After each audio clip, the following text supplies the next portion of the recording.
Have you ever stepped into a space that immediately made you feel a certain way, calm, inspired, even small and humbled? That's no accident. For thousands of years, master builders and visionaries have been using geometry not just to create beautiful structures, but to actively shape how we feel, how we think, and even how we experience the world around us. This is the hidden language of architecture, a silent, powerful force that has influenced human emotion and controlled environments since the dawn of civilization. Picture yourself standing beneath the vast dome of the Pantheon in Rome. Sunlight streams through the oculus, illuminating the interior with an almost divine glow. The proportions are so perfect, so harmoniously balanced, that you can't help but feel a sense of awe, a quiet reverence that seems to rise from the very stones. This is no random effect. The geometry here is precise, intentional, and deeply powerful. It was designed to make you feel something profound, and the Pantheon is just one example. From the soaring pyramids of Egypt to the intricate temples of the Maya, ancient cultures understood something we're only beginning to rediscover today: that shapes, angles, and mathematical ratios can be used to channel energy, direct attention, and evoke specific emotional responses. In this video, we're going to explore what we call the geometry of power, the ancient art and science of using design to control both environment and emotion. We'll travel across continents and through time, uncovering how sacred geometry was woven into the fabric of tombs, theaters, and entire cities. You'll learn how structures were aligned with the stars to harness celestial energy, how acoustics were engineered to amplify whispers into revelations, and how repetitive patterns could lull the mind into states of deep meditation. This isn't just about architecture, it's about psychology, spirituality, and the timeless human desire to shape reality itself. By the end, you won't look at the world around you the same way again, because you'll understand that every line, every curve, and every proportion has the potential to influence your experience in ways you never imagined. So let's begin this journey into the heart of ancient wisdom, where mathematics meets mystery, and where the built environment becomes a living, breathing force. To understand how ancient builders wielded such power over our emotions and environments, we must first travel back to the very beginnings of human observation, to a time when people looked at the world around them and saw not randomness, but a hidden order. They noticed the same elegant patterns repeating everywhere: the perfect spiral of a sunflower's seeds, the hexagonal cells of a honeycomb, the branching veins of a leaf, and the incredible symmetry of a snowflake. These weren't just beautiful accidents. To the ancients, they were a signature. They were the visible handwriting of the divine, a universal code revealing that nature itself was built on a foundation of geometric principles. This realization was the spark. If the universe was constructed using this sacred language of shapes and ratios, then by speaking that same language, humanity could construct spaces that resonated with the cosmos itself. This is the profound origin of what we now call sacred geometry. This was far more than just an artistic choice. It was a spiritual and scientific philosophy. Ancient cultures, from the Egyptians and Greeks to the Hindus and Maya, developed intricate systems of proportion and form, all derived from their study of the natural world. They saw the circle, for instance, as the most perfect shape, symbolizing unity, eternity, and the cycle of life, and it became the foundation for everything from stone circles to majestic domes.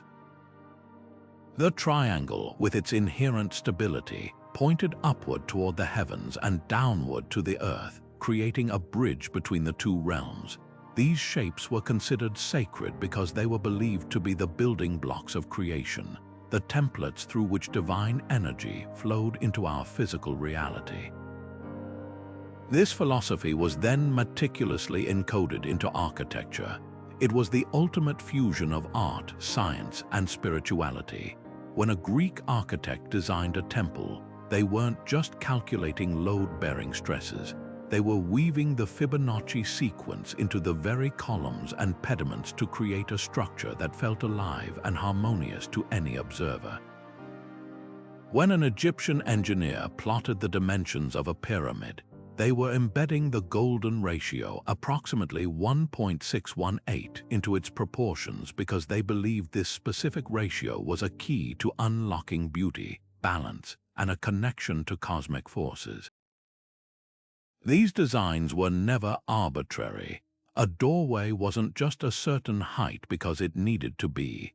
Its height was in a specific, intentional ratio to its width to create a specific emotional response, perhaps reverence or anticipation, in the person passing through it.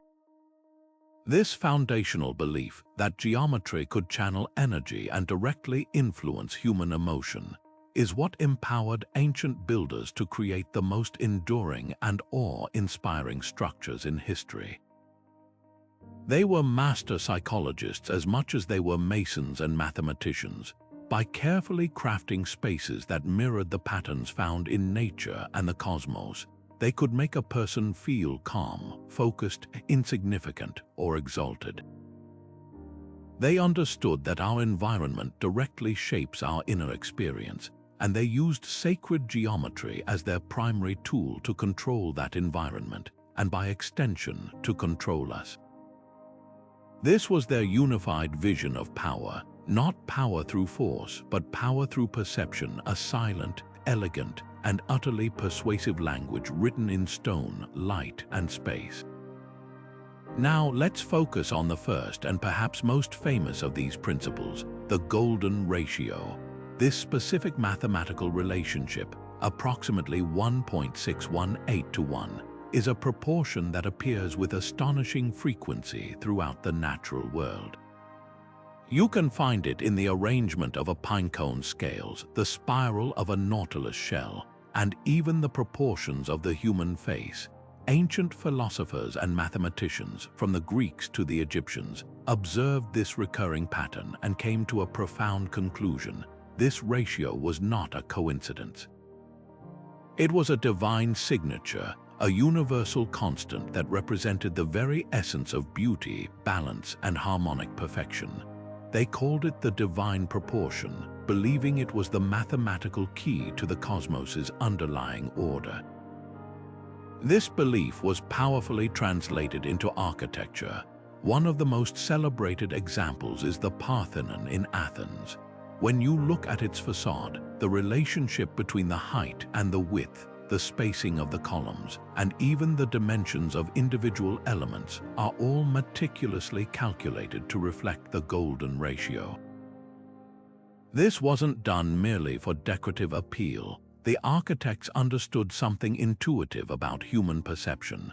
A structure built with these proportions simply feels right. It feels stable, harmonious, and inherently beautiful to the observer, evoking a deep sense of visual and emotional comfort. It creates a silent, subconscious resonance, making the building feel less like a man-made object and more like a natural extension of the world itself. But the application of the golden ratio went far beyond simple aesthetics. It was deeply spiritual and psychological. Ancient builders believed that by constructing a temple or a tomb using this divine proportion, they were literally aligning it with universal forces.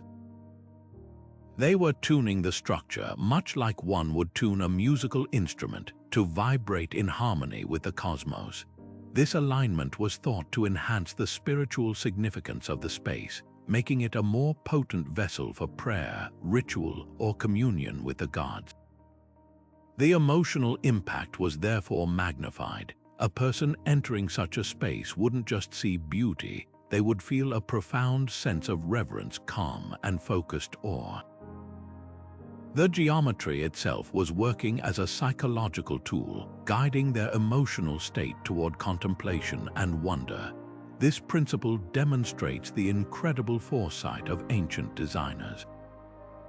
They harnessed mathematical precision not for its own sake, but as a means to shape human experience in the most profound ways. By consciously mirroring the patterns they revered in nature, they created environments that could induce specific and powerful emotional responses. They built with an understanding that our surroundings directly influence our inner world, and they used the golden ratio as their master key to unlock feelings of peace, order, and connection to something greater than ourselves. Building on the idea of the golden ratio, we find another powerful tool in the ancient architect's kit, one that is instantly recognizable and deeply ingrained in our own sense of order: symmetry. If the golden ratio provided a hidden key to beauty, symmetry was the bold, declarative statement of cosmic balance. Walk through the ruins of Egypt's Luxor temple or study the intricate design of a Hindu mandala, and you are immediately struck by a profound sense of order. This wasn't just about making things look nice, it was a deliberate, philosophical choice. The ancient world was often perceived as chaotic and unpredictable, filled with unseen forces. Symmetry in sacred architecture was a direct response to this. By creating perfectly mirrored forms, builders were constructing a microcosm of a perfect, harmonious universe. They were imposing divine order onto the human realm, crafting spaces that felt stable, secure, and fundamentally right. This architectural balance had a direct and powerful impact on the human psyche. Stepping into a symmetrically designed space triggers a deep, almost primal sense of calm.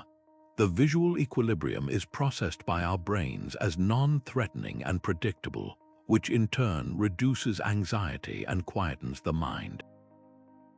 This psychological state is the perfect precursor to spiritual experience. It promotes inner peace, encourages deep contemplation, and makes us more receptive to awe and reverence. The symmetry of the space doesn't just house the ritual, it actively prepares the participant for it, engineering an emotional environment of tranquility and focus. The architecture itself becomes a silent guide, shepherding your emotions toward a state ideal for connection with something greater than yourself. Furthermore, this mastery of symmetry was incredibly practical for the orchestration of ceremony. In a complex like Luxor, the symmetrical layout provided a clear processional path. Worshippers or priests would move through a sequence of courtyards and halls, each step building anticipation as they approached the most sacred inner sanctum. This guided movement was a form of physical and psychological control. Everyone knew their place, both literally and figuratively.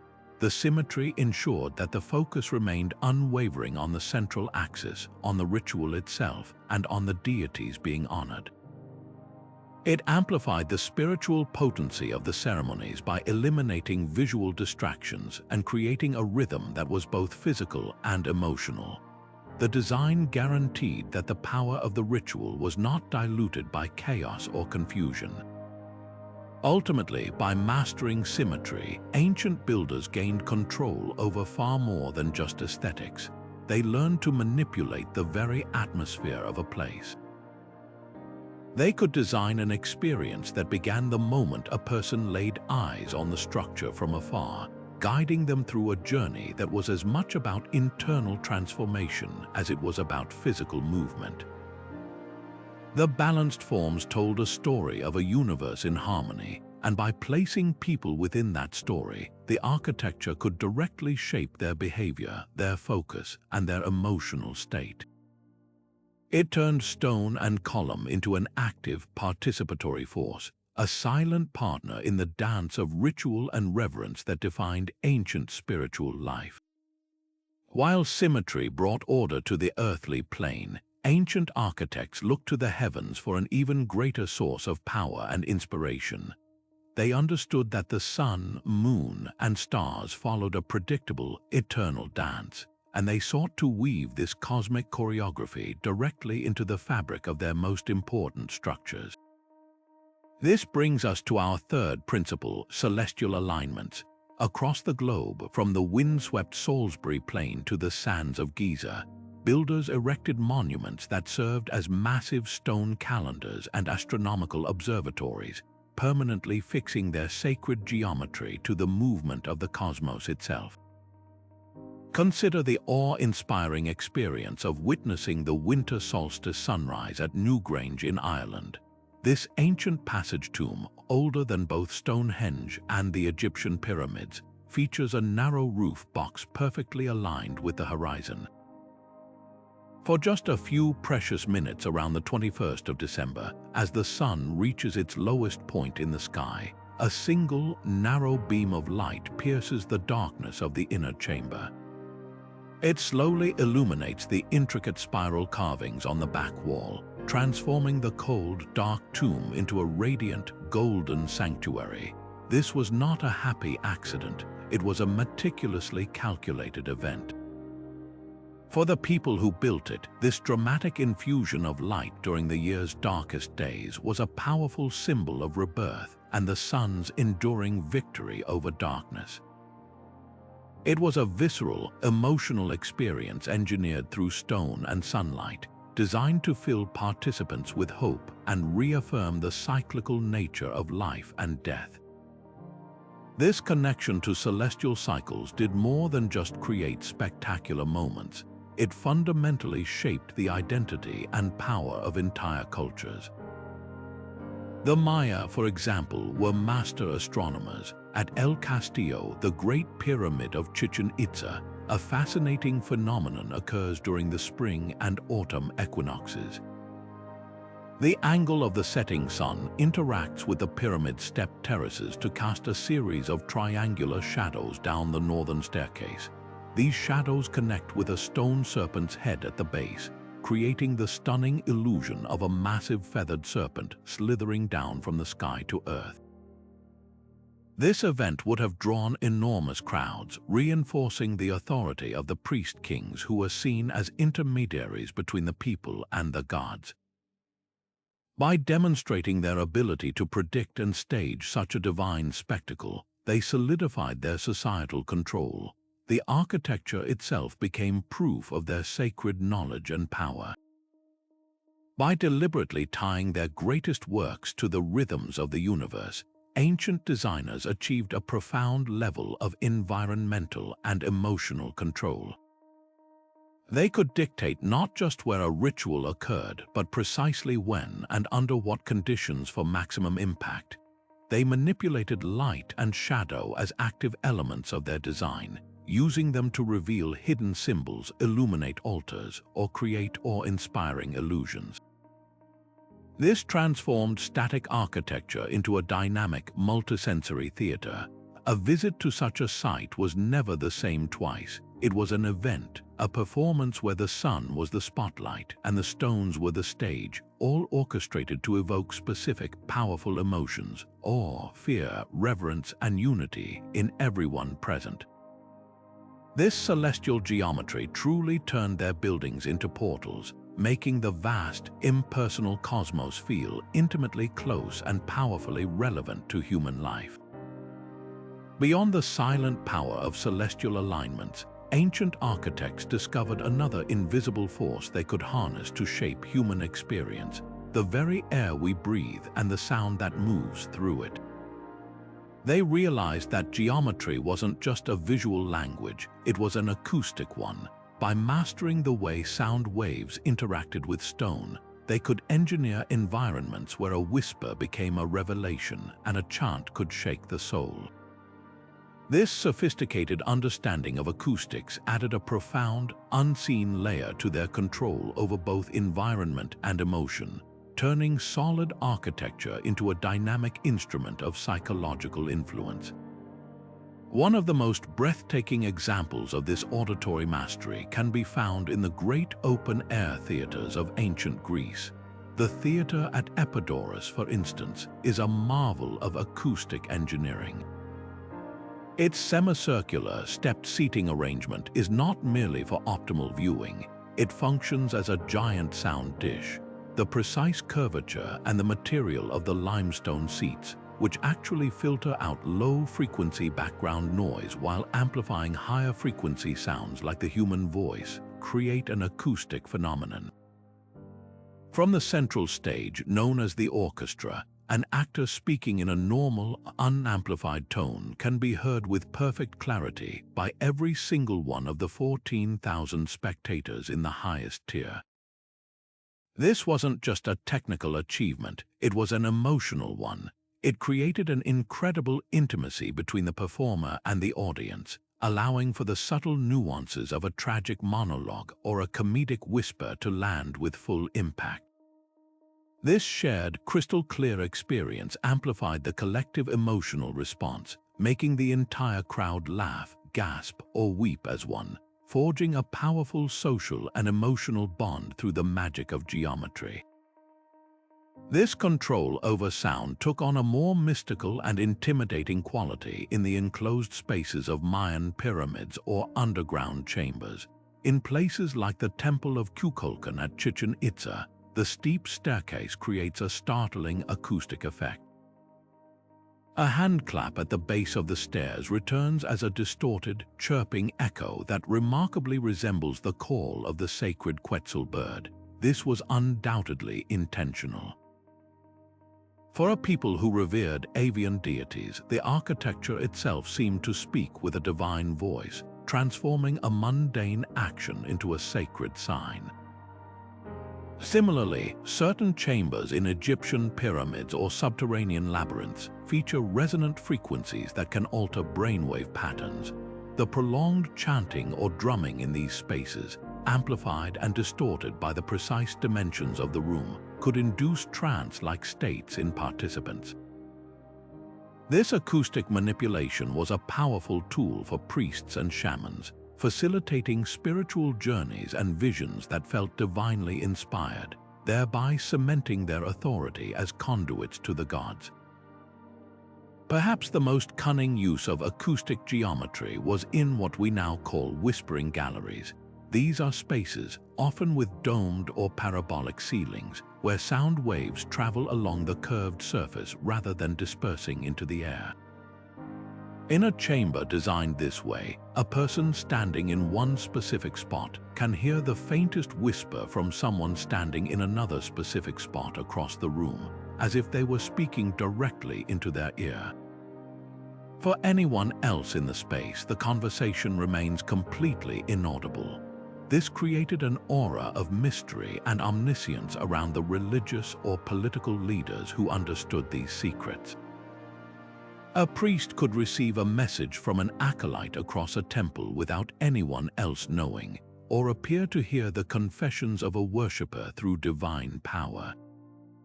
It was the ultimate invisible tool for control, using the geometry of the space to foster intimacy, secrecy, and an overwhelming perception of supernatural authority.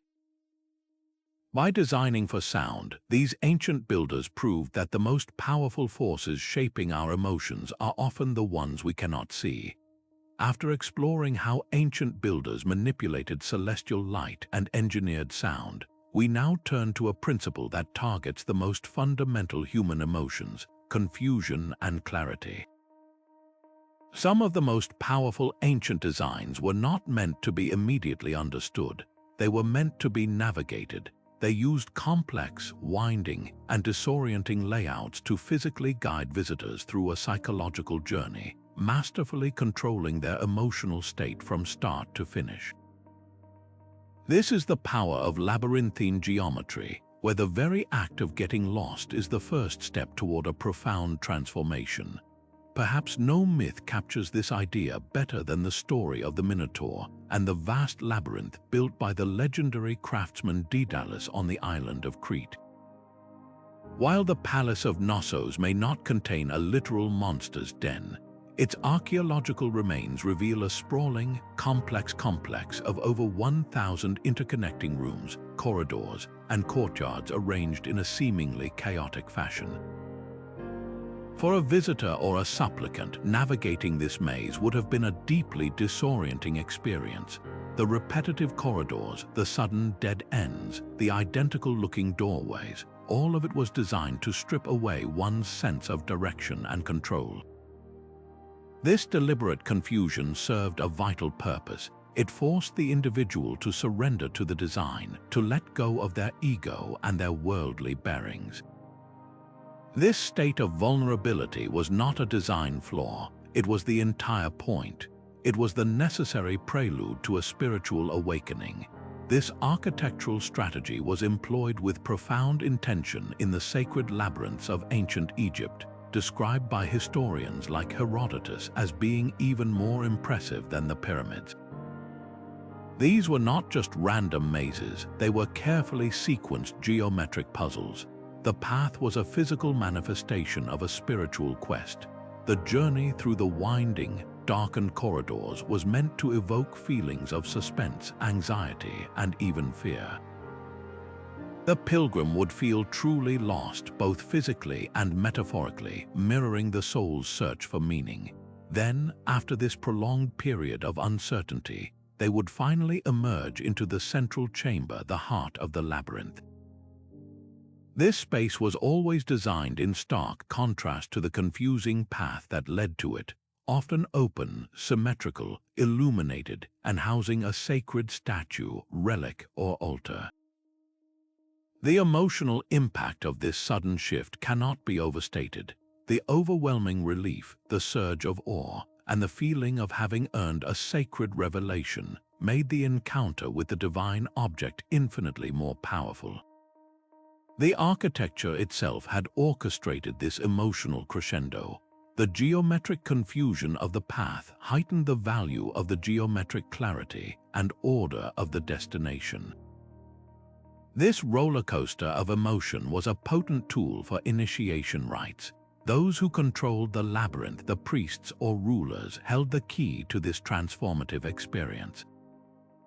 By guiding initiates through it, or simply by being the guardians of its secret, they demonstrated their unique authority to facilitate a journey from darkness into light, from confusion into enlightenment. This principle shows us that ancient geometry was not always about creating immediate harmony. Sometimes it was about strategically orchestrating dissonance to make the final harmony feel even sweeter. These labyrinthine designs turned architecture into an active narrative, a story in stone that every visitor was compelled to live out.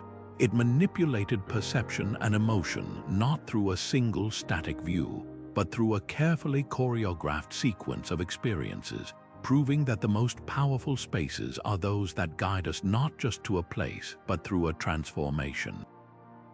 Beyond the disorienting paths of labyrinths, ancient architects wielded an even more direct and universal tool for shaping emotion, the symbolic power of shape itself.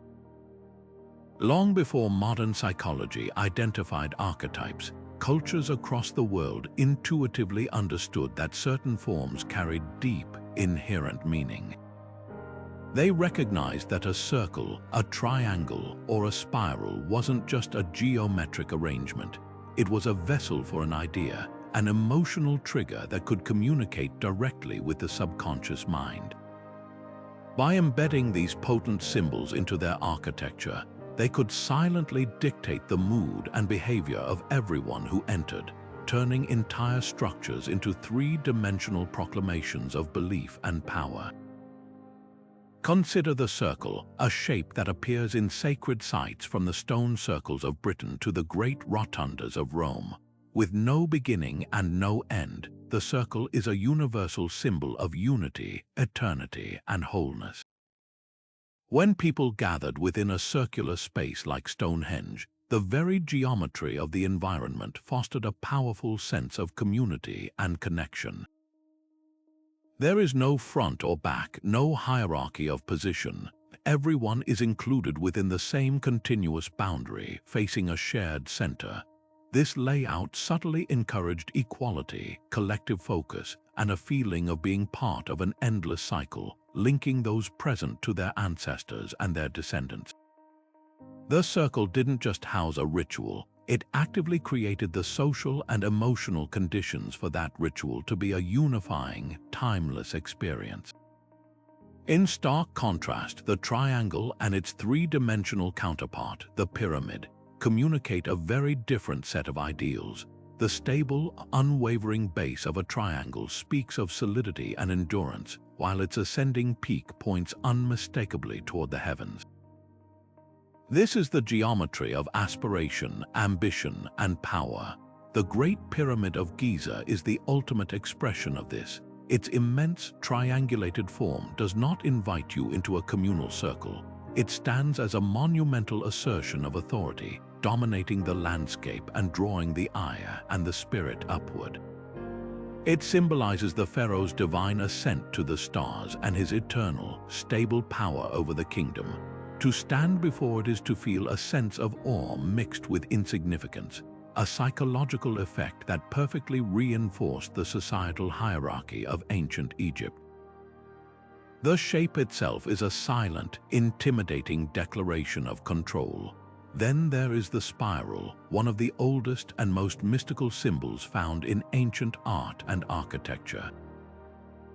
From the carved spirals at Newgrange to the labyrinthine patterns on Minoan pottery, this shape represents journey, transformation, and organic growth.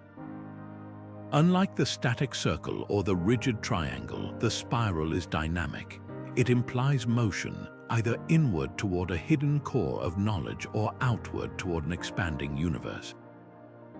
Incorporating this shape into a temple corridor or a sacred symbol would have evoked feelings of evolution and mystery, guiding a visitor's psychological state toward contemplation of life cycles and their own personal growth. It was a geometric prompt for introspection and spiritual unfolding. This mastery of symbolic geometry meant that every architectural decision was a deliberate act of psychological design.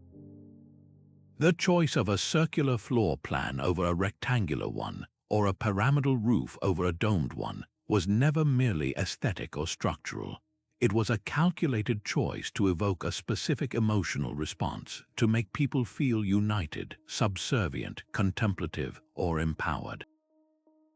The architects were speaking a silent language of form that bypassed the intellect and spoke directly to the heart. They used these visual cues, rich with cultural and psychological resonance, to communicate core ideals and values without uttering a single word. In doing so, they proved that the most persuasive power is often the quietest, woven into the very shapes that surround us. Now, let's consider a principle that operates on a completely different, almost overwhelming scale: the deliberate use of immense size to command emotion. While the intricate patterns of a mosaic work on an intimate level, ancient architects also mastered the art of the colossal. They understood that to truly dominate the human spirit, sometimes the most effective tool was sheer, breathtaking scale. This is the geometry of monumentality, where size itself becomes a language, speaking directly to our deepest instincts of awe, reverence, and even insignificance. Think of the first time you saw a picture of the Great Pyramid of Giza or the sprawling temple complex of Angkor Wat. Even through a photograph, their scale is staggering. But to stand at the base of these structures in person is an entirely different, humbling experience. You feel small. This was not an accidental byproduct of ambitious construction. It was the entire point. The exaggerated scale was a calculated geometric choice designed to trigger a specific and powerful psychological response: awe. This feeling of awe is a complex emotion, a mixture of wonder, admiration, and a touch of healthy fear. Ancient rulers and religious authorities were astute psychologists. They knew that a population filled with awe was a population that was easier to guide and unify. By constructing monuments that physically dwarfed every individual who approached them, they were making a silent, undeniable statement about power. The message was clear: the entity that could command such a structure, whether a god-king or a pantheon of deities, possessed power on a scale far beyond human comprehension. This emotional manipulation reinforced social hierarchies, fostered collective identity, and cemented the authority of the state or religion. You were not just looking at a building, you were having a visceral emotional experience engineered to make you submit to a greater power. But here is the true genius of this principle. It was never just about being big. A haphazard pile of rocks, no matter how large, would evoke confusion, not awe. The magic lies in the marriage of immense scale with impeccable proportion. The builders of the Great Pyramid didn't just stack 2.3 million stone blocks randomly. They arranged them according to the precise mathematical ratios we've discussed, like the golden ratio. This ensured that even at its incredible height of 481 feet, the structure maintained perfect visual balance and harmony. It feels immense, but it does not feel chaotic. It is overwhelming, yet it is ordered. This combination is what transforms a feeling of being crushed by size into a feeling of inspired reverence. The geometry controls the emotional response, guiding the visitor from sheer shock toward a more focused state of worshipful admiration. This careful control of scaling created what we might call a controlled, majestic atmosphere. The space around these monuments becomes part of the experience. The long, processional causeways leading to the Great Pyramid, or the vast moats and open plazas surrounding Angkor Wat, were all geometrically planned to extend the feeling of grandeur. Your journey to the structure was a gradual acclimation to its scale, building anticipation and amplifying the final emotional payoff when you stood directly beneath it. Every element of the design worked in concert: the flawless proportions of the structure itself, the calculated approach, the play of light and shadow across its massive faces, all orchestrated to produce a single, dominant emotional outcome, a sense of sublime wonder that left an indelible mark on the human spirit. This demonstrates the pinnacle of ancient architectural power, using geometry not just to build big, but to make us feel small in the most magnificent way possible, ensuring that the memory of that power would endure for millennia. While we've explored how ancient geometry shaped structures to command awe and direct emotion, there was another, more elusive layer to their designs, a belief that the very earth itself pulsed with invisible currents of energy. This brings us to the fascinating principle of geomancy, the ancient art of aligning human-made structures with the perceived energies of the natural world. This wasn't about dominating the landscape, but rather collaborating with it, using precise geometry to tap into what was believed to be the life force of the planet itself. From the rolling hills of Britain to the misty mountains of China, architects became intermediaries, weaving their geometric patterns into the fabric of the earth to create environments that were not just visually powerful, but energetically alive. Consider the practice of Feng Shui, which translates literally to wind and water. This ancient Chinese system is a perfect example of geomancy in action, a sophisticated set of geometric principles used to harmonize human dwellings with the surrounding environment. A Feng Shui master would carefully assess the lay of the land, identifying the optimal flow of Qi or vital energy. The placement of a home, the orientation of its doors, the arrangement of rooms, and even the angles of the roof were all determined by complex geometric calculations. The goal was to position the structure so that it would collect and circulate beneficial Qi while deflecting negative or stagnant energy. This was believed to directly influence the health, prosperity, and emotional well-being of the inhabitants. A house built with these geomantic principles wasn't just a shelter, It was a conduit for positive energy designed to foster harmony, reduce stress, and promote good fortune through its unseen connection to the Earth's forces. Across the world, we see a strikingly similar intuition at work in the megalithic cultures of Europe. The great stone circles like Stonehenge or Avebury were not placed randomly upon the landscape. Many researchers and dowsers believe these sites were deliberately located at powerful junctures of Earth energies, often referred to as ley lines or song lines. These are hypothetical alignments between prominent landmarks and historical sites, believed by many ancient cultures to be paths of concentrated spiritual power.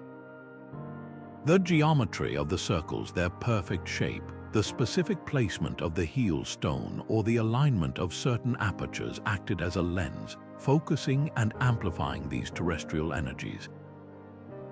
For the people who built and used these spaces, gathering within the circle would have been like plugging into a powerful, energetic grid.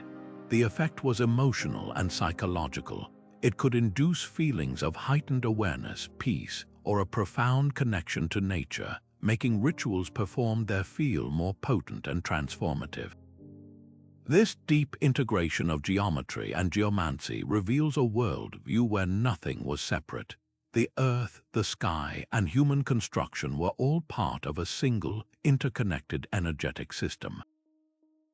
By reading the landscape like a sacred map and then building with geometric precision, ancient designers believed they could actively participate in this system. They could channel beneficial energies for healing, amplify spiritual intentions during ceremony, or even protect a community by deflecting harmful influences. Every angle of a wall, every alignment with a distant mountain peak, and every curve of a processional path was a deliberate act of environmental tuning. This turned their architecture into a living interface between the human and the earthly, a technology designed not to control in a harsh sense, but to harmonize, to create spaces that felt inherently right, balanced, and charged with an invisible power that could subtly but surely uplift the human spirit. This mastery of repetition extends far beyond intricate mosaics into the very essence of architectural form. Consider the hypnotic effect of a long, colonnaded walkway in an Egyptian temple, where the endless rhythm of identical columns creates a visual beat that seems to slow time itself with every step. Or the soaring interior of a Gothic cathedral, where the ribbed vaults create a repeating, skeletal framework that draws the eye ever upward in a rhythmic ascension toward the heavens. This wasn't just decoration, it was a form of visual entrainment. The steady, predictable pulse of geometric patterns acts like a metronome for the mind, giving the restless brain a focal point to latch onto.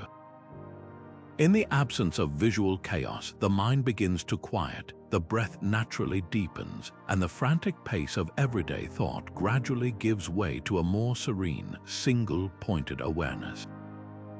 This is the gateway to deep meditation, and it was engineered into the stone and tile. The ancient builders who crafted these spaces possessed an intuitive understanding of neuroscience that modern science is only now beginning to quantify. Studies have shown that viewing repeating, complex geometric patterns can indeed alter brainwave activity, encouraging a shift from the alert, beta waves of normal waking consciousness to the more relaxed, alpha states associated with daydreaming and calm focus, and even toward the theta waves present in deep meditation and light sleep. This is the physiological magic behind the mesmerizing arabesques adorning the walls of the Alhambra Palace in Spain. The intricate, interlocking star and polygon patterns are so complex that the eye cannot find a place to rest, yet the repetition is so perfect that it creates a soothing, all-over rhythm.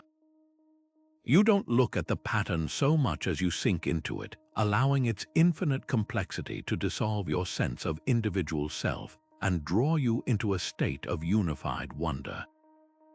The geometry becomes a visual mantra, a silent, endless prayer rendered in tile and plaster.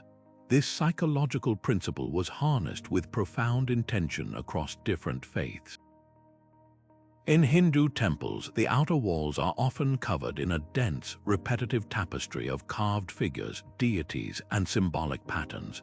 For a devotee circling the sanctum, this overwhelming visual repetition has a dual purpose. Initially, it captivates and occupies the conscious mind, preventing distraction from the external world. Then, as the circumambulation continues, the repeating imagery begins to blur into a seamless flow, guiding the worshipper inward toward the simple, formless essence of the divine within. The external repetition facilitates an internal quieting. Similarly, the intricate fractal patterns seen in mandalas, geometric configurations of symbols used in Buddhism and Hinduism are designed as maps for the mind's journey from the outer world of form to the inner center of pure consciousness. The repetitive, symmetrical paths focus the attention and collapse the perceived distance between the seeker and the sought. In these sacred spaces, the architecture doesn't just house the spiritual practice. It actively performs it, using the silent, rhythmic language of geometry to guide the psyche toward tranquility, focus, and transcendence. This meticulous control over spatial hierarchy through geometry was one of the most powerful tools for reinforcing social and political order in the ancient world. In the vast temple complex of Karnak in Egypt, this principle was executed with breathtaking precision. A visitor wouldn't simply walk into the temple. They were compelled to undertake a physical and psychological journey. The approach began in a massive, open courtyard accessible to the public, a space designed to accommodate crowds and foster a sense of communal gathering. But from there, the geometry of the path took over. The visitor would then move through a towering hypostyle hall, a forest of enormous columns that created a stark contrast to the open sky of the courtyard. The sheer density of these columns, the way they narrowed the available space and filtered the light into a dim, dappled glow, immediately induced a feeling of compression and awe. This architectural sequence was a deliberate emotional funnel. Each subsequent chamber grew smaller, darker, and more exclusive. The ceilings lowered, the doorways narrowed, and the ornamentation became even more sacred. This geometric progression was a physical manifestation of a social and spiritual filter. Only the highest-ranking priests were permitted to pass through the final, smallest doorway into the innermost sanctum, the windowless, darkest room that housed the statue of the god. For everyone else, the journey ended in the hypostyle hall. This design brilliantly used geometry to create a powerful sense of exclusion and hierarchy. Those left behind in the larger halls could only imagine the profound mysteries occurring in the sealed chamber beyond. Their emotional state, a mixture of reverence for the divine and deference to the priestly class who alone could commune with it. The architecture itself enforced the social structure, making the power dynamics feel as immutable and natural as the stone walls themselves.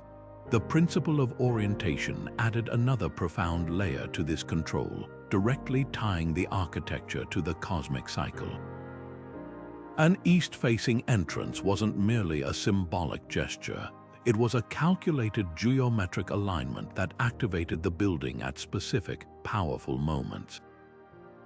Consider the famous Sun Temple of Konark in India, designed as a gigantic stone chariot for the sun god Surya. Its entire structure is oriented to capture the first rays of the rising sun, which would illuminate the main deity in the inner sanctum in a dramatic burst of light.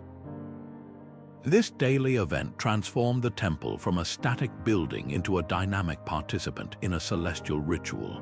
For worshippers gathered in the outer spaces, witnessing the sun's rays gradually penetrate deeper into the temple's geometric sequence would have built incredible anticipation, culminating in a shared moment of collective awe when the inner sanctum was finally illuminated. The architects used the predictable path of the sun as a clockwork mechanism to trigger a reliable emotional response. reinforcing the idea that the divine was tangibly present and accessible, but only through the meticulously oriented gateway they had designed. This mastery of spatial hierarchy and orientation shows us that ancient geometry was as much about controlling human movement and perception as it was about creating beautiful forms. The path one was forced to take, the spaces one was allowed to enter, and the specific moments when light revealed hidden secrets, all of it was carefully choreographed. The design dictated who could go where, what they could see, and ultimately how they should feel, included or excluded, empowered or humbled, anticipatory or reverent. In this way, geometry became the silent, unchallengeable enforcer of cultural order, a non-verbal language of power that everyone understood intuitively from the moment they stepped across the threshold. But how did these ancient builders translate such profound philosophical concepts into stone and mortar with such breathtaking precision? The answer lies not in mystical intuition alone, but in a remarkably sophisticated and often overlooked foundation: advanced mathematics. Behind the awe-inspiring facade of every ancient marvel was a blueprint meticulously calculated using mathematical principles that we still rely on today. Long before the Pythagoras we credit in textbooks, the theorem governing right-angled triangles was being used to ensure the perfect square corners of Egyptian pyramids and the precise alignments of Mesopotamian ziggurats. Meanwhile, on the Indian subcontinent, Vedic scholars were composing the Sulba Sutras, intricate mathematical texts that provided the geometric and algebraic formulas for constructing elaborate fire altars and temple complexes with absolute accuracy. This was not mere guesswork or rough estimation. It was applied science of the highest order. This deep mathematical knowledge was the essential tool that allowed architects to achieve the specific emotional and environmental effects we've been exploring. Want a theater where a whisper on stage could be heard in the very last row? That required precise calculations of the semicircular curvature of the seating and an understanding of how sound waves reflect off specific materials. Aiming to have the rising sun illuminate a statue deep within a temple only on the morning of the summer solstice, that demanded an incredible mastery of astronomy, trigonometry, and angular geometry to orient the entire structure and its apertures with pinpoint accuracy. The perfect proportions of the Parthenon's columns, designed to correct optical illusions and appear perfectly straight, were the result of complex geometric ratios. Every intended psychological impact, every gasp of awe, every moment of tranquil contemplation was engineered through number and calculation. What makes this application of mathematics so unique is how it was seamlessly blended with spiritual intent. For these ancient cultures, there was no hard division between the rational and the mystical. Numbers were not cold, abstract symbols. They were considered divine, the very language of the cosmos. The mathematical constant pi, for instance, which we use to calculate circles, is famously encoded in the proportions of the Great Pyramid. To its builders, this wasn't just a useful number, it was a sacred key, a bridge between the earthly and the eternal, a way of embedding the infinite and the perfect into a finite physical structure. They were using the most rational tool available to humanity to create experiences that transcended rationality, building spaces that felt simultaneously ordered and magical, knowable and mysterious. This robust mathematical foundation also provided something crucial for any enduring architectural tradition: repeatability and scalability. Once a set of harmonic proportions was proven to evoke a desired feeling, be it reverence in a temple or awe in a palace, those same ratios could be confidently applied to new constructions, whether they were a small shrine or an enormous capital city. A builder in a remote province could replicate the emotional power of a great capital temple by following the same geometric and mathematical rules, ensuring cultural and spiritual consistency across a vast empire. This scalability is why we see the same design principles, the same attention to celestial alignment, and the same symbolic geometry appearing in structures from Mesoamerica to Southeast Asia. It was this shared mathematical language of form that allowed the geometry of power to be replicated across diverse cultures and millennia, creating a consistent and enduring impact on the human spirit that continues to resonate with us today. Now, let's apply these principles to perhaps the most iconic and enduring example of ancient geometric mastery, the Great Pyramid of Giza. This structure is so much more than a colossal tomb. It is a breathtakingly precise monument to the power of applied mathematics, a three-dimensional puzzle that continues to reveal its secrets. The numbers associated with it are simply staggering. The base of the pyramid is a near-perfect square, with its sides aligned to the four cardinal directions with an error margin of just a fraction of a single degree. This alignment to true north wasn't achieved with modern magnetic compasses, but through meticulous celestial observation, likely using the rotation of stars around the pole. This incredible precision immediately establishes the pyramid not as a rough feat of brute force, but as an instrument of exquisite accuracy. The geometric sophistication extends far beyond simple orientation. The pyramid's base perimeter, when divided by its height, yields a ratio that is remarkably close to 2 times pi. Furthermore, some researchers have noted that the perimeter itself is proportionally related to the Earth's circumference. It's as if the builders scaled down a spherical measurement of our planet into a square-based structure. Whether this was intentional symbolic encoding or an incredible coincidence, it speaks to a profound understanding of mathematical relationships that feels almost anachronistic. This isn't just random measurement, it is the intentional embedding of fundamental constants into the very fabric of the building, turning the pyramid into a permanent stone embodiment of cosmic order. This mathematical perfection was then harnessed to create specific environmental and emotional effects. The internal chambers are a masterclass in geometric design. The King's Chamber, for instance, is built entirely from immense blocks of red granite, a material known for its resonant properties. The chamber itself is a precise rectangular prism, but its potential purpose extends beyond mere dimensions.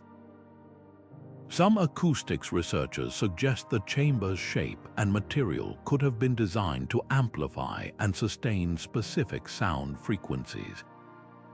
Imagine the effect of rhythmic chanting or the striking of a ceremonial instrument in such a space. The sound waves would bounce and interact, potentially creating a powerful, overwhelming auditory experience that could induce states of heightened awareness or trance during rituals. The geometry of the chamber becomes a tool for manipulating consciousness, and then there is the overwhelming power of the pyramid's primary shape. Its sheer, gleaming white limestone facade, now mostly gone, would have reflected the blinding desert sun, making it visible for miles as a shining, man-made mountain. The triangular sides, converging to a single apex pointing directly to the heavens, are the ultimate symbol of ascent. This form communicates a clear, non-verbal message. From the broad, solid foundation of earthly power, the divine king ascends in a straight line to join the gods. For any subject or visitor, the visual impact is one of utter awe and insignificance. You are dwarfed not only by its size but by its perfect, imposing geometry. It is a form that simultaneously evokes stability, ambition, and absolute authority. The Great Pyramid, therefore, stands as the ultimate case study in the geometry of power. It is not an example of just one principle, but a symphony of them all working in concert. We see celestial alignment in its orientation to the stars. We see sacred proportion in its pi and phi ratios. We see acoustic and energetic considerations in its internal chambers. We see symbolic power in its pyramidal form. And we see the overwhelming effect of monumental scaling. Every single block, every angle, and every measurement was a deliberate choice to create a structure that did more than house a body. It controlled the environment, manipulated the emotions of all who beheld it, and projected an image of pharaonic power so absolute that it continues to captivate humanity thousands of years after its construction. It is the definitive proof that ancient geometry was the ultimate language of control.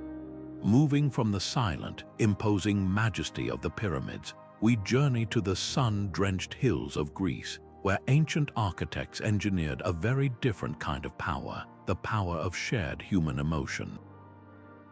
Here, in theaters like the magnificent Epidaurus, geometry was not used to overwhelm the individual, but to unite thousands of strangers into a single, feeling organism.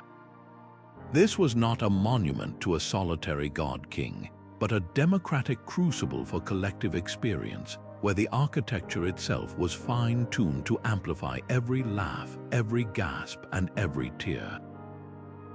The semicircular bowl of the theater, carved into the natural slope of the land, is a masterclass in inclusive design. Unlike the linear, hierarchical seating of a modern auditorium that focuses all attention forward, the Greek theatron, meaning seeing place, wrapped around the performance. This geometric arrangement ensured that no one was more than 120 degrees from the center of the action, creating a sense of communal embrace rather than passive observation.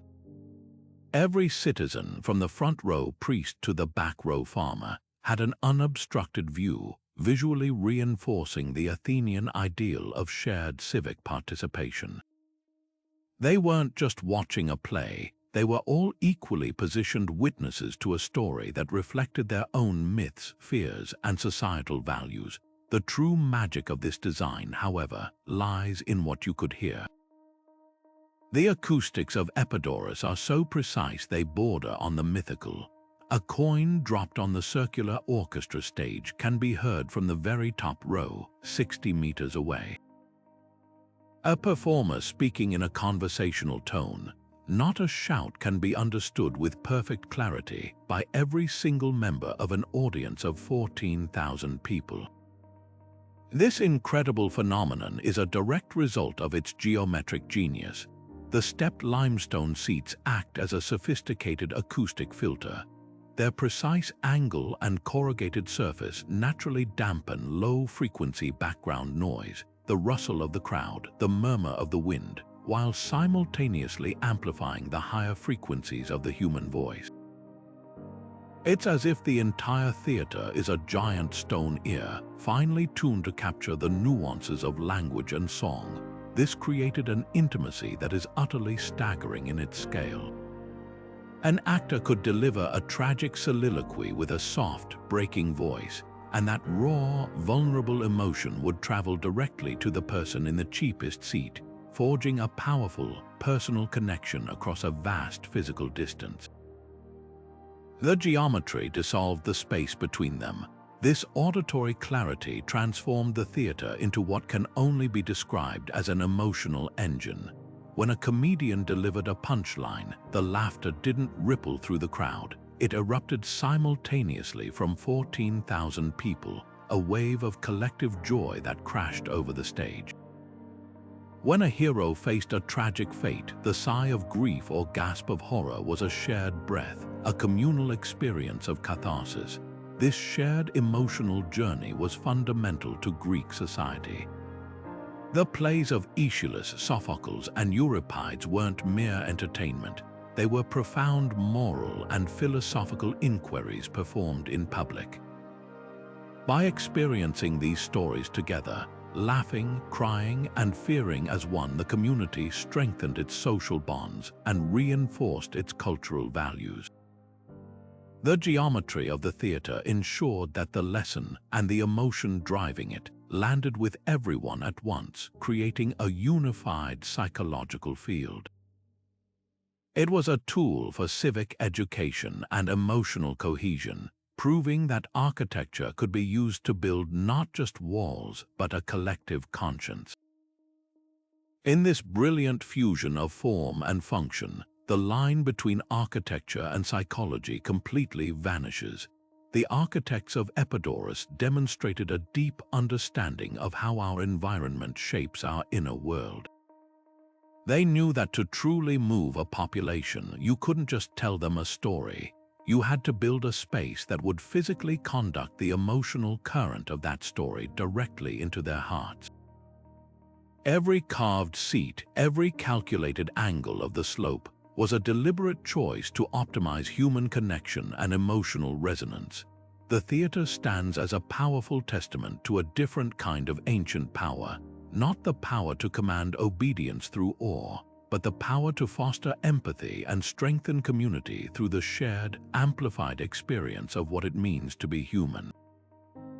Now, let's transport ourselves from the sunlit democracy of Greek theaters to the shadowy, awe-inspiring nave of a Gothic cathedral. Here, the goal of geometry shifted dramatically from uniting a community on Earth to connecting the individual soul directly with the heavens above. This was architecture as a form of spiritual engineering, a breathtakingly ambitious attempt to use stone and glass to build a ladder to God. The key to this celestial reach was a revolutionary trio of geometric innovations: the pointed arch, the ribbed vault, and the flying buttress. While Romanesque churches that came before were solid, earth-hugging structures with thick walls and small windows, Gothic architects performed a kind of structural magic.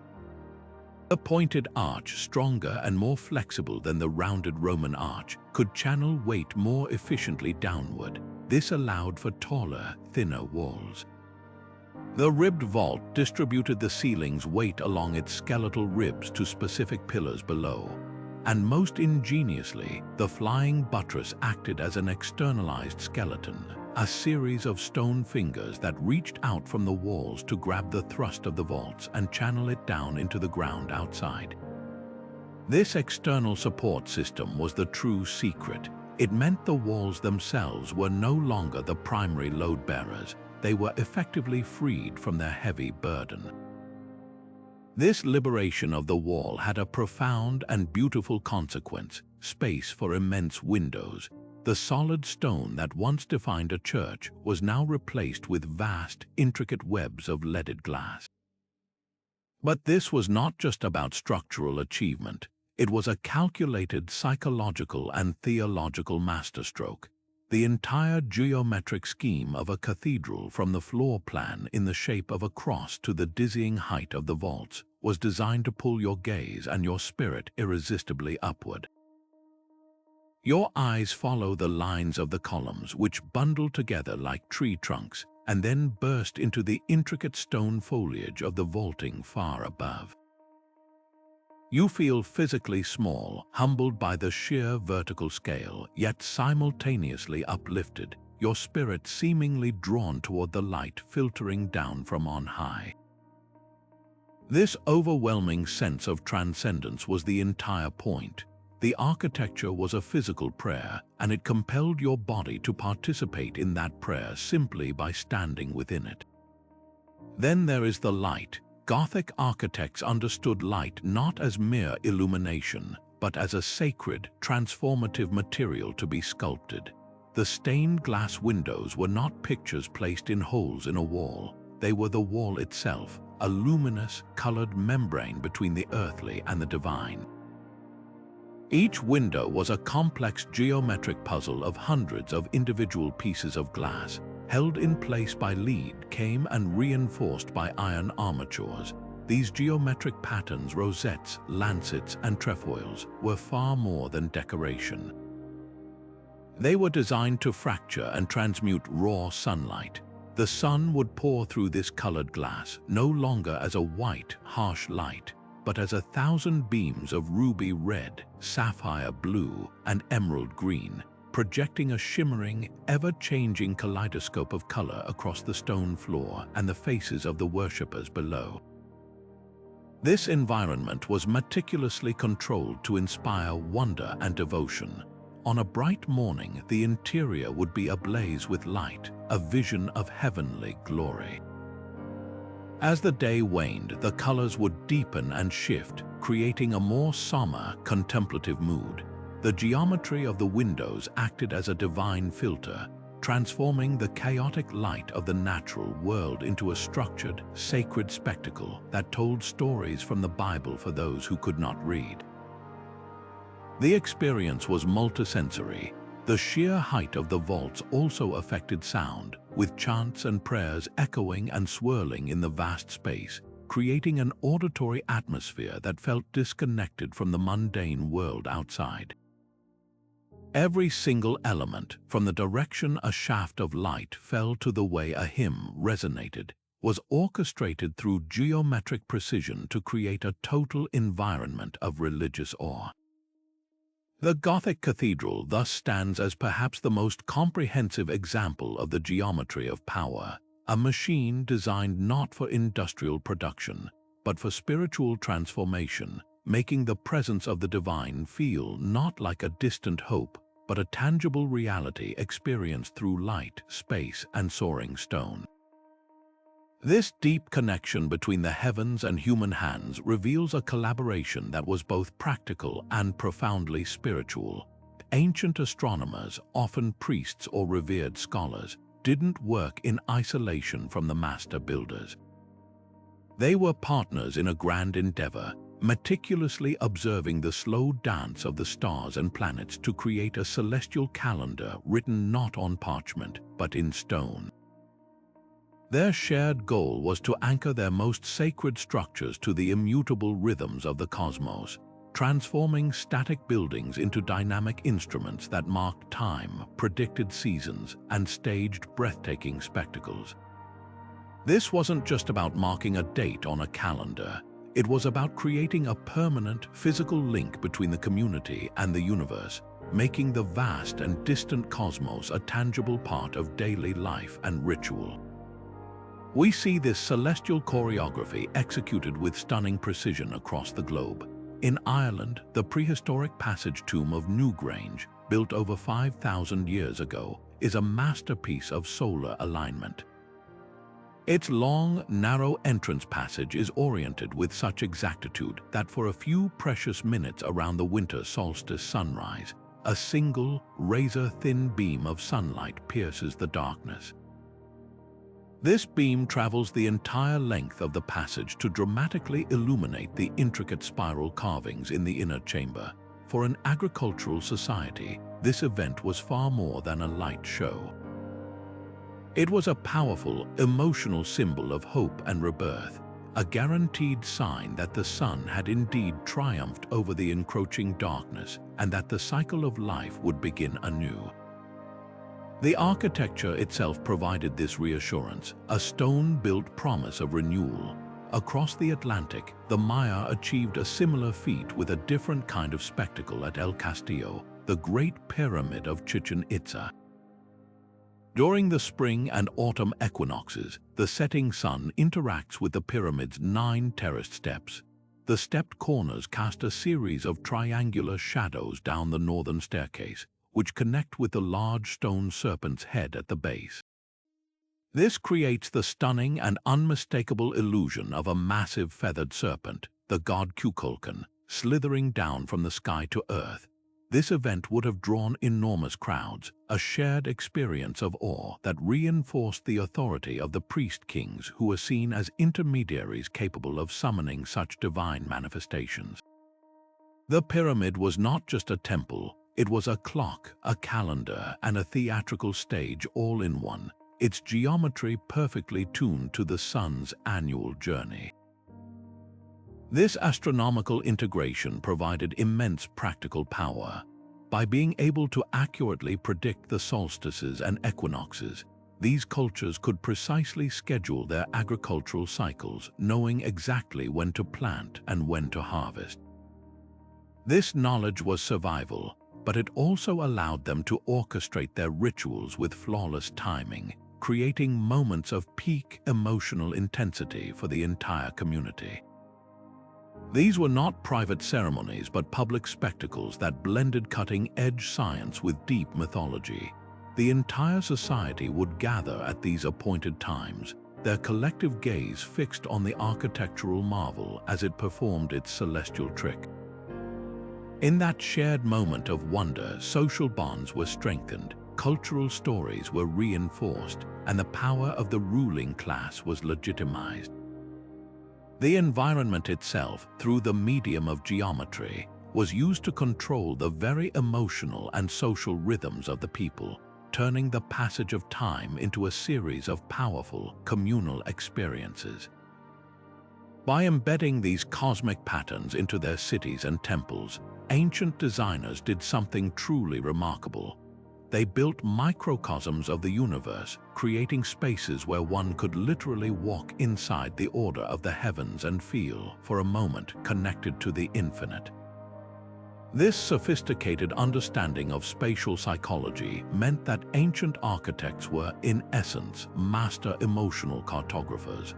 They weren't just designing buildings, they were charting the inner landscapes of the human heart, using geometry as their compass to navigate and direct our deepest feelings. They recognized that the very shape of a room could act as a powerful trigger, bypassing our conscious thought to speak directly to our primal instincts. An enclosed, circular space, like the Tholos tombs of Mycenae or the earliest Christian baptisteries, instinctively feels protective. The continuous, unbroken curve of the wall creates a sense of embrace, a womb-like security that shelters us from the outside world. There is no sharp corner for a threat to hide behind, no directionality that forces our attention one way. This geometry naturally turns focus inward, fostering intimacy, confidentiality, and deep contemplation. It's the perfect shape for sharing secrets, for personal prayer, or for a small group to feel a powerful sense of unity and safety. In stark contrast, the bold, linear logic of a vast, open rectangular space evokes an entirely different set of emotions. The Roman Basilica is the quintessential example of this powerful design. Originally a civic building for law and commerce, its form was later adopted for some of the most influential churches in history. The basilica's layout is one of clear direction and purpose, a long central nave flanked by colonnades all leading the eye, and the body straight toward the apse, the focal point of authority. This linear geometry doesn't invite quiet circling, it commands purposeful procession. The sheer openness of the space allows it to hold large crowds, generating a palpable feeling of community and collective purpose. The repeating rhythm of the columns creates a visual cadence, a sense of order and rationality that reinforces the authority of the proceedings, whether it was a Roman magistrate delivering a verdict or a bishop giving a sermon. This design promotes activity, discourse, and a shared focus on a common goal, making individuals feel part of a larger, well-organized whole. The true genius of these ancient designers, however, is revealed not just in their use of a single shape, but in their masterful combination of them within a single complex. They were composers of space, orchestrating a symphony of emotional experiences by moving visitors through a carefully sequenced variety of geometric forms. A visit to a major temple complex was never a monotonous journey through similar rooms. It was a curated emotional pilgrimage. Imagine approaching the Roman Forum. You might first gather in the vast, open public square, surrounded by the hum of activity, feeling the energy and communal buzz of the city. This open geometry primes you for public engagement. Then you might be called into the lofty, rectangular space of a basilica for a legal hearing, where the formal order of the space instills a sense of seriousness and respect for the law. Finally, for a more personal spiritual duty, you would duck into a small, round temple of Vesta, where the enclosed circular geometry immediately hushes your voice, lowers your head, and focuses your mind on the intimate, eternal flame at its center. This deliberate sequencing allowed architects to guide visitors on a psychological journey, transitioning them through states of excitement, calm, reverence, and introspection, all within the span of a single visit.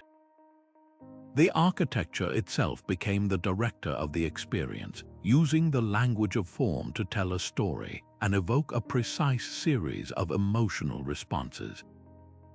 This demonstrates a remarkably advanced understanding of environmental psychology, a recognition that we are not separate from our surroundings but are continuously and profoundly shaped by them.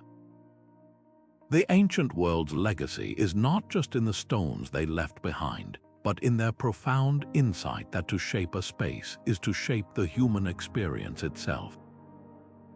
This meticulous application of geometric order extended far beyond individual temples or tombs, scaling up to encompass entire cities. Ancient urban planners wielded the principles of sacred geometry not just to create beautiful buildings, but to engineer entire societies, shaping the daily lives and emotional states of thousands of residents. A walk through the meticulously excavated streets of Mohenjo-Daro in the Indus Valley, for instance, reveals a level of planning that feels almost modern. The city was laid out on a strict grid pattern with wide, straight main arteries running north-south and east-west, intersecting with smaller lanes to create perfectly organized city blocks. This wasn't a haphazard settlement that grew organically. It was a premeditated geometric vision, an immense mandala of baked brick and clay designed to impose a sense of overarching order onto the human landscape. The very act of moving through such a rationally planned environment would have a profound psychological effect, reducing the anxiety of chaos and fostering a subconscious feeling of stability and predictability in daily life.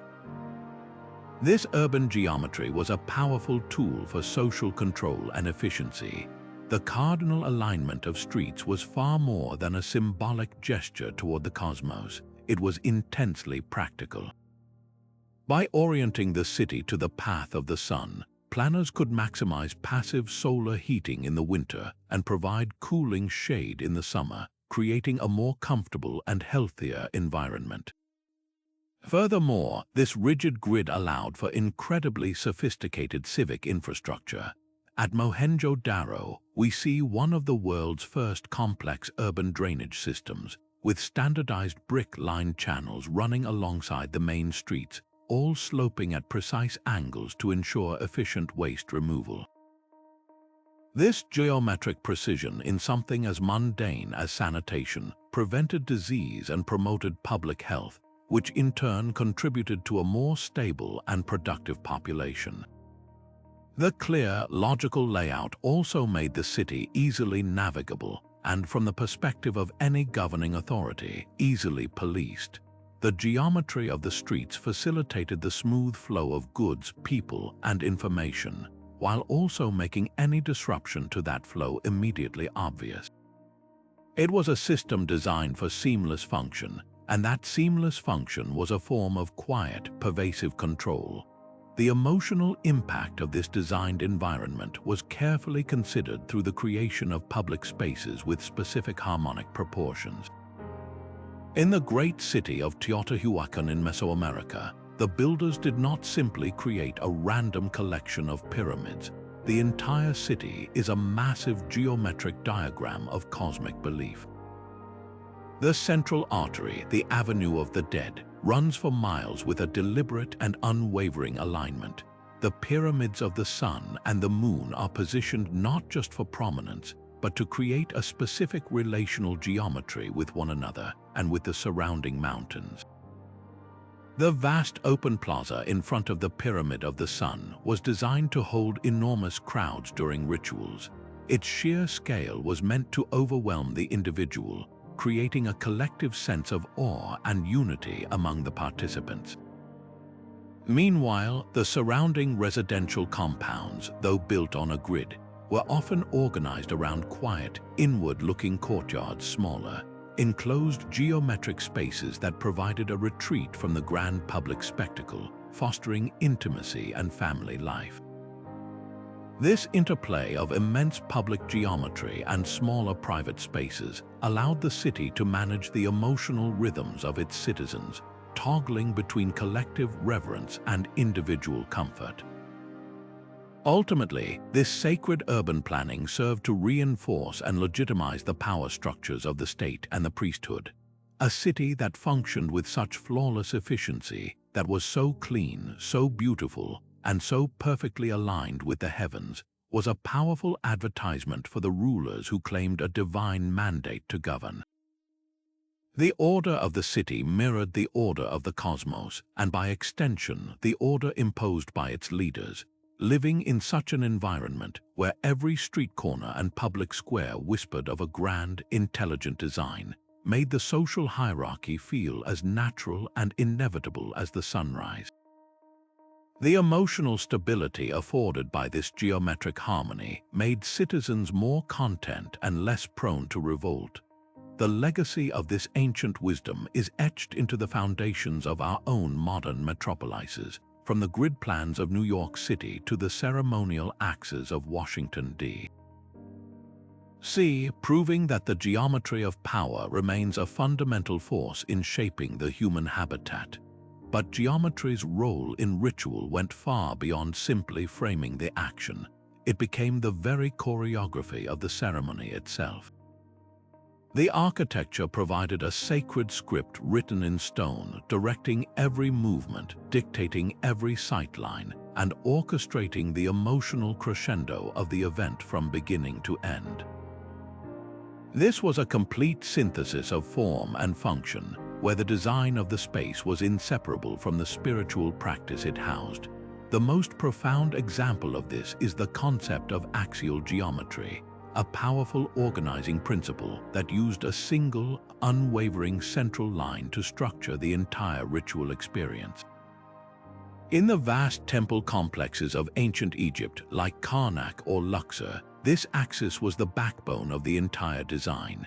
A visiting pilgrim wouldn't simply wander. They were funneled down a predetermined path, moving from the bright, open, sunlit courtyard, through a forest of towering columns in the hypostyle hall, and finally toward the dark, secluded sanctuary at the far end. This wasn't just a convenient floor plan. It was a carefully engineered journey from the profane to the profound, from public space to the most holy of holies. The architecture itself built a palpable sense of anticipation with every step, the narrowing spaces and dimming light creating a psychological funnel that quieted the mind and focused the spirit solely on what lay ahead. For the high priests performing the daily rituals, this geometry dictated a precise and sacred ballet. Their movements along the central axis were not random. They were a physical reenactment of cosmic order, a mirror of the sun god's journey across the sky. Every turn, every pause at a specific column or obelisk, and every approach toward the god's statue in the inner sanctum was calculated. The dimensions of the doorways, the height of the ceilings, and the placement of ritual objects all ensured that these actions were performed with exactitude. This precision was believed to be essential for the ritual's efficacy for maintaining Mat, the fundamental order of the universe. The geometry guaranteed that the ceremony was performed correctly, which in turn guaranteed the sun would rise, the Nile would flood, and the kingdom would prosper.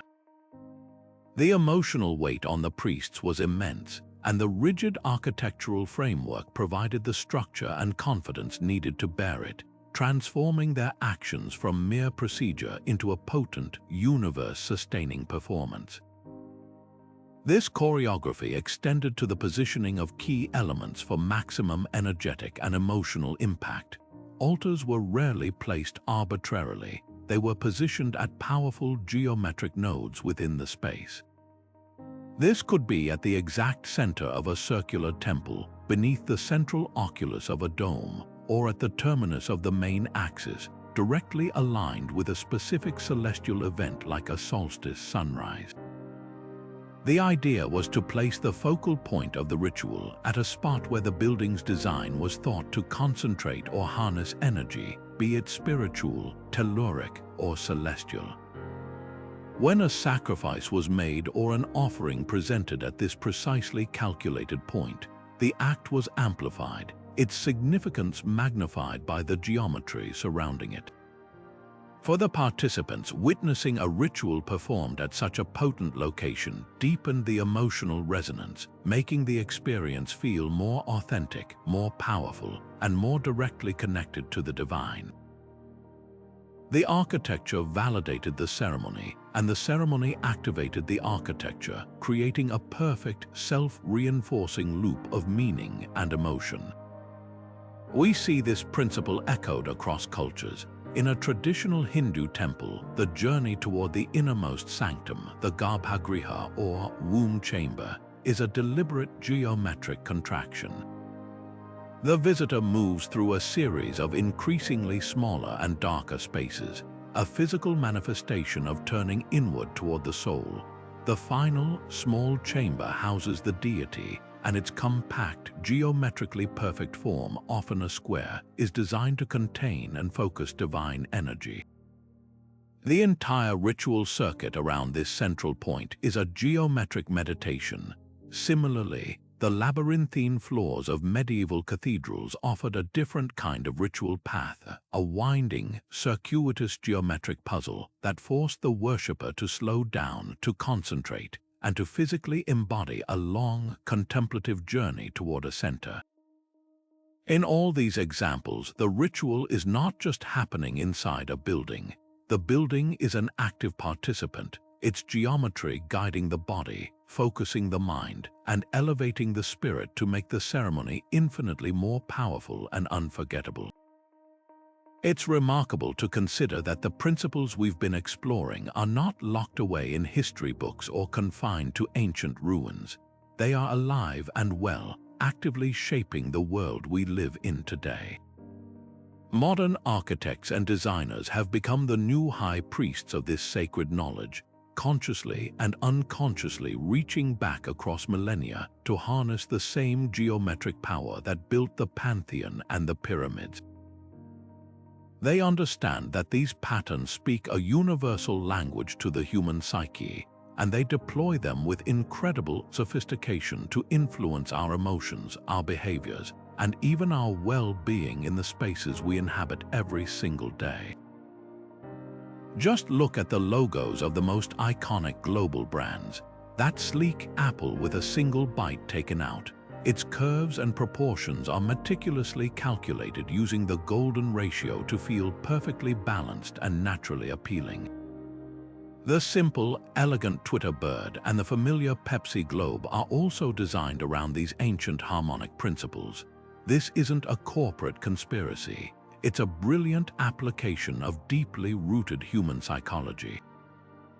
These companies know that a logo that feels inherently right and harmonious to our subconscious will foster trust, recognition, and positive association. They are using the geometry of power to build emotional equity in a single, glanceable symbol. This influence extends far beyond a smartphone screen and into the very architecture of our cities. Step inside the United Nations headquarters in New York or the Louvre Pyramid in Paris, and you are standing in spaces where modernism and ancient wisdom converge. These structures often employ vast, open atriums and precisely calculated proportions to create feelings of transparency, global unity, and awe. Even urban parks are designed with winding paths that mimic the organic flow of nature, a concept directly borrowed from sacred geometry, to provide a restorative escape from the rigid grid of city streets. The goal is the same as it was in ancient times, to use the environment to guide our emotional state, to make us feel inspired, calm, or connected. Perhaps the most compelling evidence of this legacy is found in the places where our emotional state is most vulnerable, hospitals and healing centers. Here, the application of ancient principles is backed by modern scientific research in fields like evidence-based design. Studies have now proven what the ancients intuitively knew, that certain proportions, sight lines, and access to natural light have a measurable impact on patient outcomes. As a result, modern hospitals are moving away from sterile, chaotic corridors. Instead, they are incorporating serene, symmetrical layouts, gardens based on fractal patterns found in nature, and patient rooms with windows positioned to provide calming views. This isn't just about aesthetics, it's about using geometric design as a non-pharmaceutical tool to reduce stress, lower blood pressure, and actually accelerate healing. The ancient intuition that our surroundings affect our health is now a validated scientific fact.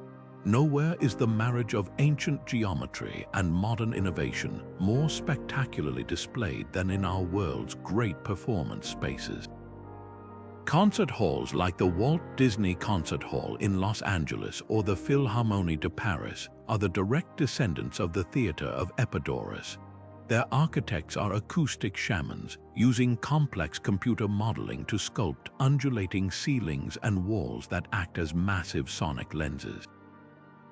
Every curve is calculated to ensure a perfect blend of sound, so that a single note from a violin or the faintest breath of a singer can travel with pristine clarity to every member of the audience, creating that same powerful, shared emotional experience the Greeks mastered. These are not just buildings, they are finely tuned instruments in their own right, proving that the goal of manipulating environment and emotion through geometry is more relevant today than ever before. Of course, the allure of ancient mysteries often invites a layer of modern myth, and the world of sacred geometry is no exception. While the principles we've explored are grounded in remarkable historical fact, they are sometimes shrouded in sensational claims that can obscure the true genius of the ancient world. It's crucial to step back and separate the verifiable evidence from the captivating fiction, not to diminish the wonder, but to truly appreciate the authentic brilliance on display. For every intentional solar alignment at Chichen Itza, there's a corresponding claim about pyramids focusing cosmic energy or healing ailments, theories that sound fascinating but crumble under scientific scrutiny. Let's take one of the most pervasive examples, the idea that the Great Pyramid of Giza is a repository of mysterious energy capable of preserving food, sharpening razor blades, or bestowing spiritual enlightenment. This so-called pyramid power became a popular New Age concept in the 1970s, suggesting the shape itself generates a unique energy field. However, rigorous controlled experiments have consistently failed to validate these claims. When objects are placed inside scale model pyramids and compared to objects placed inside boxes of other shapes, like cubes or cones, under identical conditions, no measurable difference in preservation or other effects is found. The real power of the pyramid lies not in a supernatural force field, but in the undeniable psychological impact of its immense, precise geometry. The awe it inspires is very real, even if the energy beams are not. Another area where fact and fiction intertwine is in the over-application of mathematical constants like the golden ratio and pi. It's absolutely true that these ratios appear in nature and were intentionally used in some ancient designs for their harmonious properties. However, a common myth suggests they are hidden in virtually every ancient artwork and building, often through a process modern mathematicians call number dressing or cherry picking. This involves starting with a measurement from a structure and then manipulating numbers using creative division, multiplication, or selectively choosing which points to measure between until you arrive at a number close to 1.618. With enough effort, you can force this ratio onto almost anything from the Parthenon to the Mona Lisa, but that doesn't mean it was part of the original designer's intent. The real historical evidence for the golden ratio's use is strong in specific, documented cases, but its purported ubiquity is often a case of seeing patterns we wish were there rather than those the builders actually implemented. This critical perspective doesn't lessen the achievements of ancient architects, it actually makes them more impressive, understanding that the acoustic perfection of the Greek theatre at Epidaurus is a result of its precise semicircular geometry, and the material properties of limestone not a lost, mystical technology allows us to truly marvel at their engineering prowess. Recognizing that the celestial alignments of Stonehenge required generations of meticulous astronomical observation grounds their accomplishments in a patient, scientific dedication that is, in its own way, more astonishing than any attribution to alien visitors or Atlantean wisdom. These were human beings with profound intellect, observing their world with keen eyes and translating those observations into stone with mathematical precision and artistic vision. By clearing away the modern myths, we can see the ancient world with greater clarity and respect. We appreciate their work not as magic, but as a sophisticated fusion of empirical science and deep symbolism. They used geometry that they believed was divine to create spaces that felt divine, and in that goal they succeeded spectacularly. The emotional and environmental impacts of their designs are real and measurable, from the awe triggered by monumental scale to the tranquility fostered by repetitive patterns. Their genius lies in this masterful blend of the calculable and the spiritual, using the tangible language of mathematics to speak to the intangible human spirit. This balanced view allows us to honor their legacy for what it truly was, one of humanity's most brilliant and enduring applications of knowledge to shape the human experience. So how can you start to see this hidden language all around you? You don't need a plane ticket to Egypt or Greece to witness the power of geometry in action. It's woven into the very fabric of our modern world, from the quiet park down the street to the layout of your own living room. This silent architecture of emotion is operating on you every single day, and once you learn to recognize its patterns, you'll never see your environment the same way again. Begin with something as simple as a daily walk. Notice the local public garden or even the landscaping in a corporate plaza. That sense of serenity you feel isn't just from the greenery, it's often a product of deliberate symmetry. The flower beds might be mirrored on either side of a central path, or a fountain might be perfectly centered, creating a visual anchor that provides a subconscious feeling of order and balance. This isn't accidental. Landscape architects use these symmetrical principles to craft environments that reduce stress and promote calm, offering a geometric refuge from the visual chaos of the city. Now contrast that with a wild, meandering path through a wooded area of the same park. Its organic, non-linear design, full of gentle curves and unexpected clearings, evokes a sense of adventure, discovery, and freedom. One space uses geometry to calm you, the other uses it to liberate you. Now, step inside your favorite cafe or a public library. Before you even order your coffee, pause and feel the space. Does it feel cozy and intimate or open and energizing? The geometry of the room is a huge factor. A long, narrow room with a high, vaulted ceiling can feel inspiring but perhaps a bit cold, encouraging movement and quick transactions. But a space that is closer to a square with a lower ceiling and warm lighting will naturally foster a sense of comfort and community, making you want to sit down and stay a while. This is the golden ratio and principles of proportion at work in real time. The relationship between the room's length, width, and height creates a specific emotional signature that directly influences social interaction and your personal mood. Pay attention to the play of light, especially in larger buildings like museums, train stations, or shopping malls.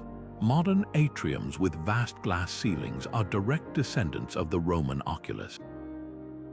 Watch how the sunlight tracks across the floor throughout the day, creating shifting patterns that animate the space. This isn't just a pretty effect, it's a way to connect us to the natural rhythm of the day, combating the disorienting feeling of being in a windowless environment and providing a subconscious, comforting link to the outside world. Similarly, notice how some stores use a labyrinthine layout, gently guiding you on a winding path past countless displays, a design strategy meant to maximize exposure to products and create a slightly disorienting but engaging experience that encourages exploration. Even your own home is a laboratory of geometric influence. Consider the placement of your furniture. Is your bed positioned on a solid wall, giving you a clear, commanding view of the door? This simple alignment, a principle found in ancient practices like Feng Shui, can subconsciously make you feel more secure and in control, leading to better rest. A cluttered, asymmetrical room with no clear focal point can generate low-level anxiety, while a room arranged with a clear center and balanced elements promotes tranquility. The repeating patterns in your wallpaper, the shape of your rug, the proportion of your windows to your walls, all of these are quietly choreographing your daily emotional state. By simply becoming aware of these elements, you gain a powerful new lens through which to view your world. You move from being a passive occupant to an active observer, empowered to rearrange your own space, seek out public environments that uplift you, and truly appreciate the silent, beautiful language of shape and form that speaks to us all every day. This incredible power that geometry holds over our emotions and behavior leads us directly to a profound and necessary question, one that the ancients might not have explicitly asked, but one that we must grapple with today. If we can so effectively engineer environments to make people feel a certain way, to feel awe, to feel calm, to feel small or powerful, then who gets to wield that power and to what end? The use of architectural and design principles to subtly manipulate human psychology is not a neutral act. It is loaded with ethical implications that strike at the very heart of how we build our societies. Historically, the answer to who controlled this power was starkly clear. The geometry of power was quite literally the power of the powerful. It was a tool almost exclusively reserved for pharaohs, priestly castes, emperors, and the church, the established elites of their time. The overwhelming scale of the pyramids was a direct assertion of the pharaoh's divine right to rule, a permanent statement in stone that the individual was insignificant before the state. The disorienting labyrinths of Minoan palaces and Egyptian temples were controlled by the priesthood, who alone held the knowledge to navigate them, creating a dependency and reinforcing their role as essential intermediaries to the gods. The hierarchical sequencing of spaces in places like Karnak Temple physically prevented the general public from accessing the most sacred areas, making social stratification a tangible architectural reality. In these cases, the geometry of design was a primary mechanism for maintaining control, reinforcing the status quo, and ensuring that the awe inspired by these spaces ultimately translated into deference to authority. The emotional experience was deliberately orchestrated to serve a political and social agenda, often without the conscious awareness of those being influenced. This legacy of control did not vanish with the ancient world. It simply evolved and found new expressions. Today, we encounter the geometry of power not just in stone, but in the steel and glass of our cities, the pixels on our screens, and the layout of every store we enter. Modern corporations and advertisers have become the new high priests of psychological design, employing teams of experts to use these ancient principles with laser focus. Consider the layout of a sprawling casino. There are no clocks, the ceilings are often painted like skies to eliminate any sense of time, and the pathways are a maze designed to keep you gambling and spending. This is geometric manipulation for pure profit, leveraging disorientation and timelessness to override rational decision-making. Similarly, large big-box stores are frequently designed with a labyrinthine layout that forces you to wander past a maximum number of products before you can find a simple gallon of milk, a strategy meant to increase impulse purchases. The digital realm is perhaps the most potent new frontier for this kind of influence. Social media interfaces and mobile apps are meticulously crafted using principles of variable rewards and endless scrolling, a form of repetitive, hypnotic pattern that is incredibly effective at capturing and holding our attention. The geometric arrangement of notifications, the use of specific colors and shapes for like buttons, and the seamless, frictionless design are all engineered to create dopamine loops that can lead to addictive behaviors. This is environmental and emotional control on an unprecedented scale, happening in the palm of our hand, often without our explicit consent or understanding of the psychological mechanisms at work. This brings us to the core ethical challenge, the issue of awareness and consent. When an ancient pilgrim walked into a cathedral, they were entering a space explicitly designed for a spiritual experience. The intent, though awe-inspiring, was clear. But when we walk into a store, log onto a website, or even enter a public square, we are rarely aware of how its design is intentionally shaping our feelings and actions. This covert use of geometric power raises critical questions. Is it ethical to design spaces that nudge people toward certain behaviors without their knowledge? When does persuasive design cross the line into manipulation? The answer is not to abandon these powerful principles. That would be to discard millennia of human understanding about how we interact with our environment. Instead, the ethical imperative is to use this knowledge with transparency and a positive intention. We must consciously advocate for and design spaces that promote genuine well-being rather than exploitation. This means designing hospitals that use calming proportions and access to natural light to actively reduce patient stress and aid healing. It means creating schools with layouts that foster collaboration and focus rather than surveillance and control. It means building public parks with winding paths that encourage peaceful contemplation and community interaction.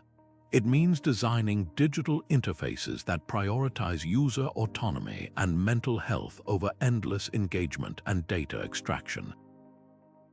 The goal should be to democratize the geometry of power to ensure it serves humanity positively. This requires a new generation of architects, urban planners, and designers who are not only technically skilled but also deeply ethically literate, who see their role as stewards of human experience rather than servants of profit or control. It also requires us, as the inhabitants of these spaces, to become more critically aware.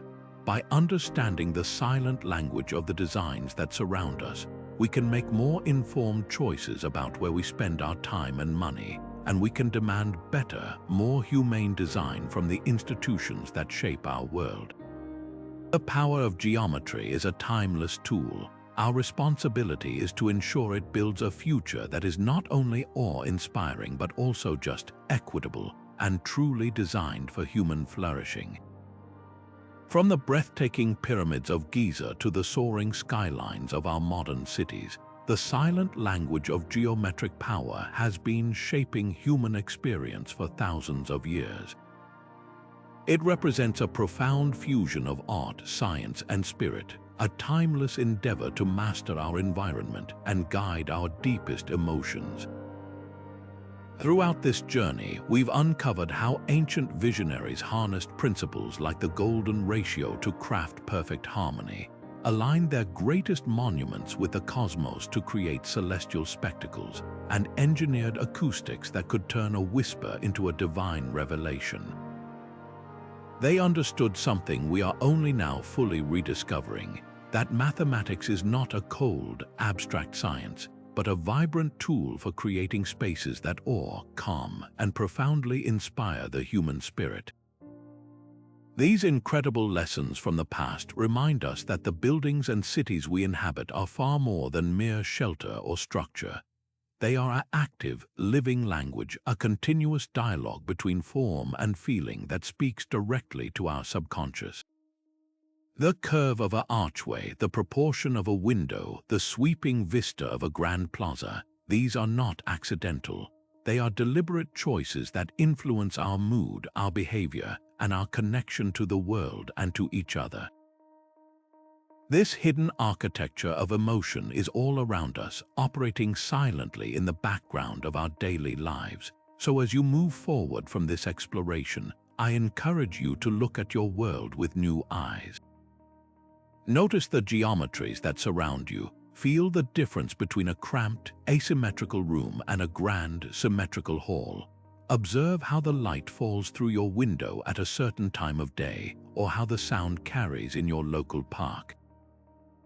Consider how these elements might be quietly influencing your feelings, your focus, and your actions. This awareness is a form of power, the power to understand the invisible forces that shape your experience and to seek out or even create spaces that uplift and nourish your well-being. We would love to hear what you discovered. What spaces have made you feel a certain powerful emotion? Have you noticed geometric principles at work in your own city? Share your thoughts and experiences in the comments below. Let's continue this fascinating conversation together. And if you enjoyed this journey into the mysteries of history's hidden designs, please subscribe and hit the notification bell so you don't miss our next adventure. Thank you for your time and your